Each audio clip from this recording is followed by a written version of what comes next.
ದುಡ್ಡು ಬರೀ ಕೇವಲ ಕಾರ್ಪೊರೇಟ್ಗಳು ಒಂದು 100, 200, 300 ಇರ್ಬೋದು. ಅವರಿಗೆ ಹೋಗಿ ಮುಟ್ಟುವುದನ್ನು ಗಮನಿಸಿದಾಗ ಸಹಜವಾಗಿ ಇವತ್ತು ರೊಚ್ಚಿಗೆದ್ದಾರೆ ಜನ, ದುಡಿಯುವರೆದವರು ರೊಚ್ಚಿಗೆದ್ದಿದ್ದಾರೆ. ಏನಪ್ಪ ನಮಗೇನು ಭವಿಷ್ಯದ ಅಂತೇಳಿ ಈ ನೆಲೆಯಲ್ಲಿ ವಿಚಾರ ಮಾಡಬೇಕಾಗಿದೆ. ಇಂಡಿಯಾ ಜನ ಬಂಧನ, ಜನರು ಬಂಧಿಸಬೇಕು, ಕೂಡಿಸ್ಬೇಕು ಒಂದಿನ ಪ್ರಯತ್ನ ಮಾಡ್ತಾ ಇದ್ದಾರೆ. ಅದ್ರ ಬಂಧನ ಆಗ್ತದಲ್ಲ, ಜನರು ಬರ್ತಾರೆ ಇವರು ಅಂತ. ಯಾಕಂದ್ರೆ ಇವ್ರ ಕಡೆ ಯಾಕೆ ಬರಬೇಕು, ಏನದ ಇವರಲ್ಲಿ ಹೊಸದು ಏನದ, ಅವ್ರು ಟೀಕಾ ಮಾಡ್ತಾ ಇದ್ದಾರೆ. ನಾಡಿದ್ದು ಬಂದ ಮೇಲೆ CBSE ಆಗಿರ್ಬೋದು, ನೀಟ್ ಆಗಿರ್ಬೋದು, UPSC ಆಗಿರ್ಬೋದು, ಅದ್ರ ಜೊತೆ ರೈತರಿಗೆ ಆಗಿರ್ಬೋದು, ಇನ್ನುಳಿದವ್ರಿಗೆ ಆಗಿರ್ಬೋದು, ಏನು ಪರಿಹಾರ ಕೊಡ್ಬೋದು ಇವರ ವ್ಯವಸ್ಥೆಯನ್ನು ಬದಲು ಮಾಡ್ತಾರೆ ಇವರು. ಯಾಕಂದರೆ ವ್ಯವಸ್ಥೆ ಹೋಗೋದನ್ನು ಒಂದೇ ಒಂದು ಸಮಾಧಾನ ಅಂದ್ರೆ ರಾಹುಲ್ ಗಾಂಧಿ ಅವರು ಈ ಒಂದು ಅಂಬಾನಿಯ ಜೊತೆಗೆ ಅಥವಾ ಅದಾನಿ ಜೊತೆಗೆ ತಮ್ಮನ್ನು ನಾವು ಗುರುತಿಸಿಕೊಂಡಿಲ್ಲ ಅನ್ನೋದು. ಅದರ ಅರ್ಥ ಅವ್ರು ಪೂರ್ತಿಯನ್ನು ದೂರಿತಾರಂತೂ ಅಲ್ಲ, ಅವ್ರು ಬಿಡಲಿಕ್ಕೆ ಇವ್ರಿಗೆ ಸಾಧ್ಯದನ ಅನ್ನುವಂಥದ್ದು ಇಲ್ಲ. ಹೊಸ ವ್ಯವಸ್ಥೆ ಏನು ಘೋಷಣೆ ಮಾಡಲಿಕ್ಕೆ ಸಾಧ್ಯನ ಇವ್ರಿಗೆ? ಇವರೆಲ್ಲ ಬಿಟ್ಟು ಹೊಸದಾಗಿ ಏನು ಮಾಡಲಿಕ್ಕೆ?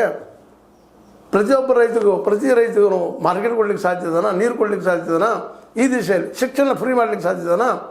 ಉಳಿದು ಫ್ರೀ ಬೇಕಾಗಿಲ್ಲರಿ. ಇಲ್ಲೇ ಜನ ಬಯಸ್ತಾ ಇಲ್ಲ. ನೀವು 5 ಕಿಲೋ ಅಕ್ಕಿ 10 ಕಿಲೋ ಅಕ್ಕಿ ಬೇಡ ನಮ್ಗೆ, ಏನೋ ಭಿಕ್ಷೆ ಹಾಕಿದಾಗ ಬೇಕಾಗಿಲ್ಲ. ನಮ್ಗೆ ವಿದ್ಯಾದಾನ ಮಾಡಿರಿ, ವಿದ್ಯಾ ಭಿಕ್ಷೆ ಮಾಡಿರಿ. ಪ್ರತಿ ವ್ಯಕ್ತಿಗೂ ಈ ದೇಶದಲ್ಲಿ ಹುಟ್ಟಿದಂಥವ ಹೈಯರ್ ಎಜುಕೇಷನ್ ಕಲಿಯುವಂಥದ್ದು ಫ್ರೀ ಮಾಡಿರಿ. ಎಜುಕೇಷನ್ನ ಆರೋಗ್ಯ ಫ್ರೀ ಮಾಡಿರಿ. ಉದ್ಯೋಗ ಸೃಷ್ಟಿ ತಾನೇ ಆಗ್ತಾವ, ನೀವು ಮಾಡಿ ಉದ್ಯೋಗ ಸೃಷ್ಟಿ ಆಗ್ತಾವ ಅನ್ನೋದು ಪ್ರತಿಯೊಬ್ಬರು ಬೇಡಿಕೆ. ಜೊತೆಗೆ ರೈತರು ಸಿಂಪಲ್ ಅದು ನಮ್ಗೆ ನೀರು ಕೊಡ್ರಿ, ಮಾರ್ಕೆಟ್ ಕೊಡ್ರಿ.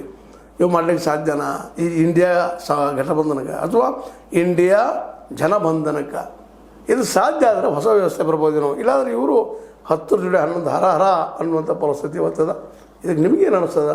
ಇಂಡಿಯಾ ಸಂಘಟನೆ ಅಥವಾ ಇಂಡಿಯಾ ಜನಬಂಧನ ಇದು NDA ಅಥವಾ BJPಗಿಂತಲೂ ಭಿನ್ನವಾದ ಆಡಳಿತವನ್ನು, ಭಿನ್ನವಾದ ವ್ಯವಸ್ಥೆಯನ್ನು ತರಬಲ್ಲ. ಇವತ್ತೆಲ್ಲರೂ ಅದೇ ಚರ್ಚೆ ಮಾಡ್ತಾಯಿದ್ದಾರೆ. ಹೀಗಾಗಿ ಇವತ್ತು ಜನಜೀವಿಗಳು ಹೆಚ್ಚಿಗೆ ವಿರೋಧ ಪಕ್ಷಗಳು ಸಪೋರ್ಟ್ ಮಾಡಿರ್ಬೋದು ಇರ್ಬೋದು ವಿನ